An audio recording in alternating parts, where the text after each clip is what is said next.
Trump సుంకాలు శాశ్వతమా? మన టారిఫ్లు తగ్గిస్తే అమెరికా సైతం సుంకాలను తగ్గిస్తుందా? ట్రంప్ సుంకాలు తగ్గించాలంటే ఏం చేయాలి? భారత్ ఎగుమతులకు ఇది పెద్ద దెబ్బేనా?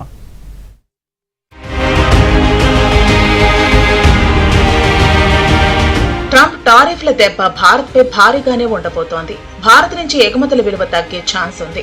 అమెరికా సుంకాలు పెరగటం వల్ల సముద్ర ఉత్పత్తులు, బంగారం, ఎలక్ట్రానిక్స్ తదితర రంగాల నుంచి భారత్ చేసే ఎగుమతుల విలువ ఈ ఏడాది $5.76 బిలియన్ మేర తగ్గే అవకాశం ఉందని వెల్లడించింది. అమెరికాకు మన దేశ ఎగుమతుల్లో 6.41% క్షీణత నమోదయ్యే అవకాశం ఉంది. 2024లో అమెరికాకు భారత్ ఎగుమతుల విలువ $89.81 బిలియన్. చేపలు, ఇతర సముద్ర ఉత్పత్తుల ఎగుమతులు 20.2% వరకు తగ్గనున్నాయి. ఇనుము, ఉక్కు ఎగుమతులు 18%, వజ్రాలు, బంగారం ఉత్పత్తులు 15.3%, వాహనాలు, విడిభాగాల ఎగుమతులు 12.1%, ఎలక్ట్రికల్, టెలికాం, ఎలక్ట్రానిక్ ఉత్పత్తుల ఎగుమతులు 12% మేర తగ్గే అవకాశం ఉందని ప్రముఖ స్టడీ సంస్థ నిర్వహించిన సర్వేలో తేలింది.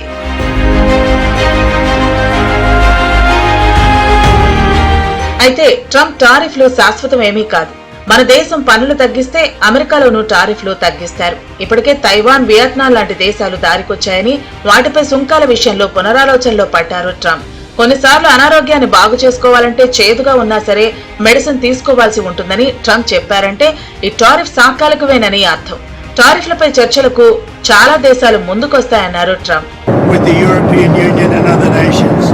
And they're going to have to do that. And if they want to talk about that, I'm open to talking. But otherwise, why would I want to talk? And as you know, because of the tariffs, we have $7 trillion already committed to be invested in the United States, building auto plants, building chip companies, and all sorts of companies are coming into our country at levels that we've never seen before. Biden had nothing coming in. This was a dead company with. This was a dead country with Biden. He didn't know what he was doing. And that's now been proven at least. Here will make us $1 trillion. In addition to the $1 trillion, thousands of companies are going to relocate back into the United States. In North Carolina, already furniture people are starting to move back in Detroit and Michigan, which I won.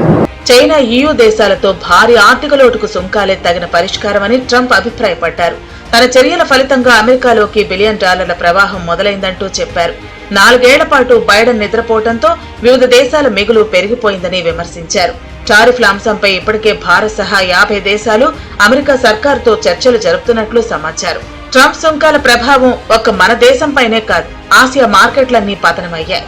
Taiwan సూచీ 9.61%, దక్షిణ Korea 4.14%, China Shanghai సూచీ 6.5%, Australia ASX సూచీ 3.82% మేర నష్టపోయాయి. America future stocks కూడా నష్టాలే మూట కట్టుకుంటున్నాయి. Dow Jones 2.2% కుంగింది.